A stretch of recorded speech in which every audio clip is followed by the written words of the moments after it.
The Assembly will hear an address by His Excellency Benjamin Netanyahu, Prime Minister of the State of Israel. I request protocol to escort His Excellency and invite him to address the Assembly.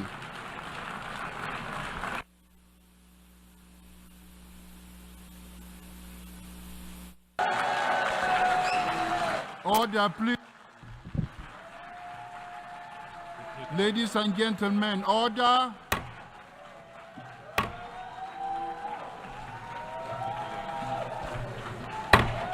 Order, please.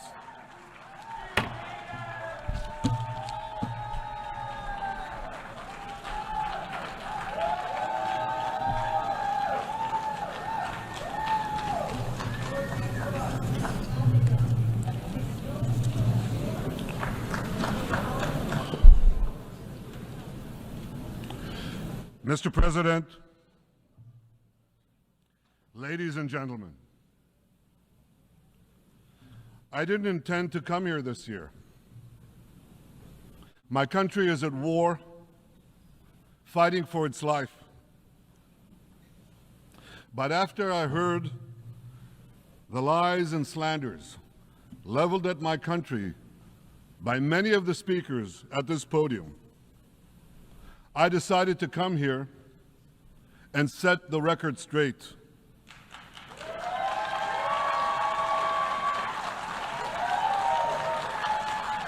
I decided to come here to speak for my people, to speak for my country, to speak for the truth.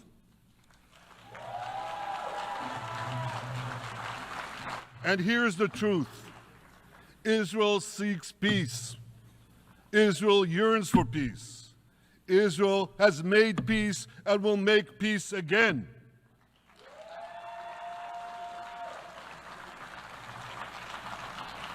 Yet we face savage enemies who seek our annihilation, and we must defend ourselves against these savage murderers. Our enemies seek not only to destroy us, they seek to destroy our common civilization and return all of us to a dark age of tyranny and terror. When I spoke here last year, I said we faced the same timeless choice that Moses put before the people of Israel thousands of years ago. As we were about to enter the Promised Land, Moses told us that our actions will determine whether we bequeath to future generations a blessing or a curse. And that is the choice we face today. The curse of Iran's unremitting aggression, or the blessing of a historic reconciliation between Arab and Jew. In the days that followed that speech, the blessing I spoke of came into sharper focus. A normalization deal between Saudi Arabia and Israel seemed closer than ever. But then came the curse of October 7th. Thousands of Iranian-backed Hamas terrorists from Gaza burst into Israel in pickup trucks, on motorcycles, and they committed unimaginable atrocities. They savagely murdered 1,200 people. They raped and mutilated women. They beheaded men. They burned babies alive. They burnt entire families alive, babies, children, parents, grandparents, in scenes reminiscent of the Nazi Holocaust. Hamas kidnapped 251 people from dozens of different countries, dragging them into the dungeons of Gaza. Israel has brought home 154 of these hostages, including 117 who returned alive. I want to assure you, we will not rest until the remaining hostages are brought home too. And some of their family members are here with us today. I ask you to stand up.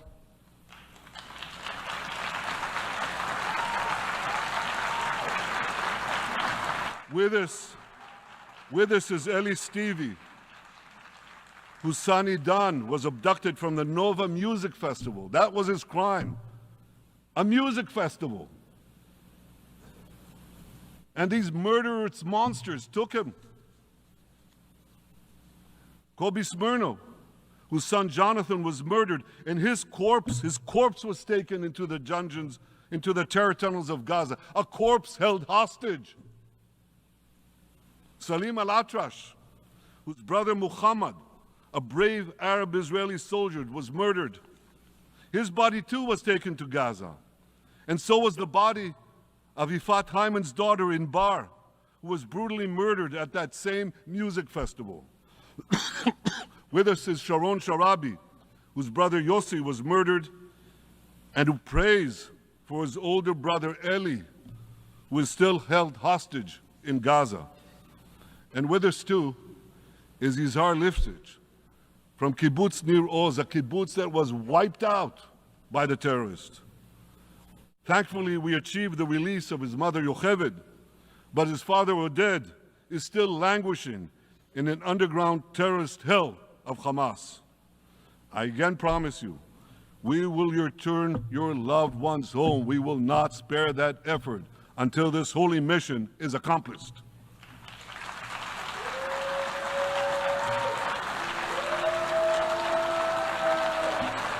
Ladies and gentlemen, the curse of October 7th began when Hamas invaded Israel from Gaza. But it didn't end there. Israel was soon forced to defend itself on 6 more war fronts organized by Iran. On October 8th, Hezbollah attacked us from Lebanon. Since then, they fired over 8,000 rockets at our towns and cities, at our civilians, at our children.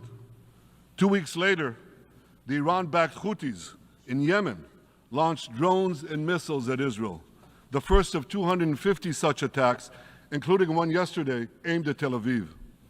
Iran's Shiite militias in Syria and Iraq have targeted Israel dozens of times over the past year as well. Fueled by Iran, Palestinian terrorists in Judea and Samaria perpetrated scores of attacks there and throughout Israel. And last April, for the first time ever, Iran directly attacked Israel from its own territory, firing 300 drones, cruise missiles, and ballistic missiles at us. I have a message for the tyrants of Tehran. If you strike us, we will strike you. There is no place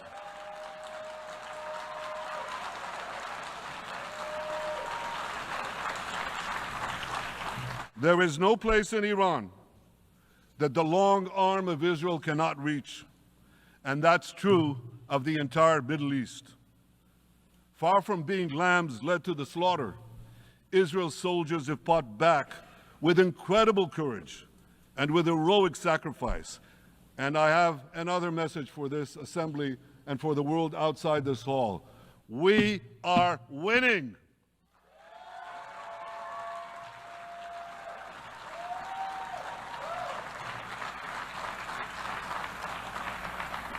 Ladies and gentlemen, as Israel defends itself against Iran in the seven-front war, the line separating the blessing and the curse could not be more clear. This is the map I presented here last year. It's a map of a blessing.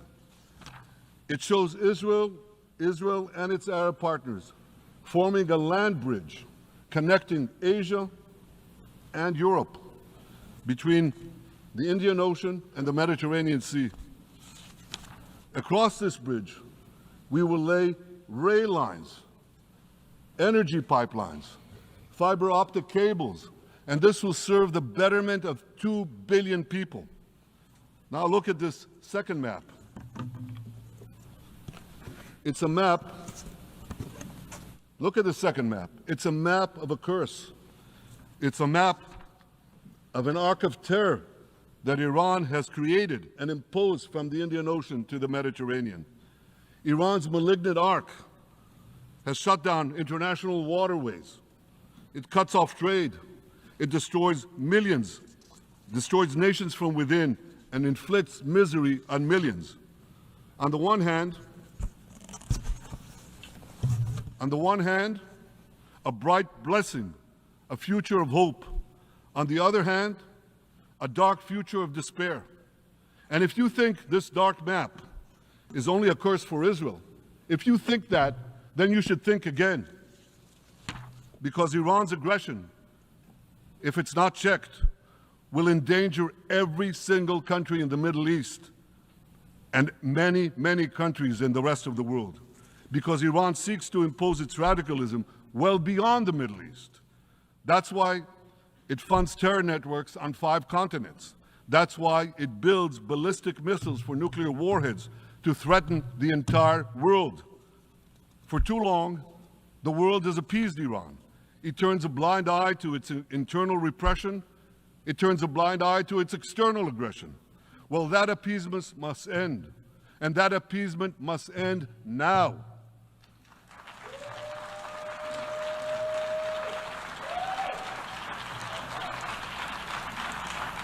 Nations of the world should support the brave people of Iran who want to rid themselves of this evil regime. Responsible governments should not only support Israel in rolling back Iran's aggression, they should join Israel. They should join Israel in stopping Iran's nuclear weapons program. In this body, in the Security Council, we're going to have a deliberation in a few months.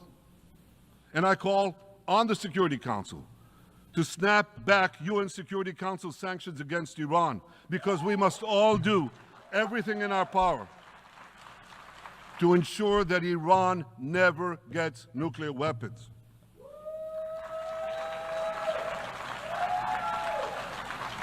For decades, I've been warning the world against Iran's nuclear program. Our actions delayed this program by perhaps a decade, but we haven't stopped it. We've delayed it, but we haven't stopped it. Iran now seeks to weaponize its nuclear program for the sake of the peace and security of all your countries. For the sake of the peace and security of the entire world, we must not let that happen.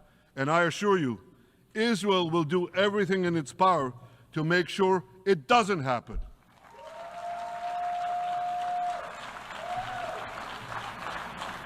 So, ladies and gentlemen, the question before us is simple. Which of these 2 maps that I showed you will shape our future? Will it be the blessings of peace and prosperity for Israel, our Arab partners, and the rest of the world? Or will it be the curse in which Iran and its proxies spread carnage and chaos everywhere?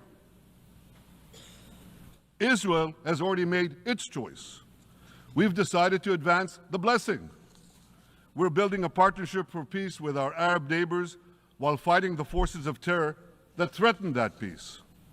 For nearly a year, the brave men and women of the IDF have been systematically crushing Hamas's terror army that once ruled Gaza. On October 7th, the day of that invasion into Israel, that terror army numbered nearly 40,000 terrorists. It was armed with more than 15,000 rockets. It had 350 miles of terror tunnels, an underground network bigger than the New York subway system, which they used to wreak havoc above and below ground. A year later, the IDF has killed or captured more than half of these terrorists, destroyed over 90% of their rocket arsenal, and eliminated the key segments of their terror tunnel network. In major military operations,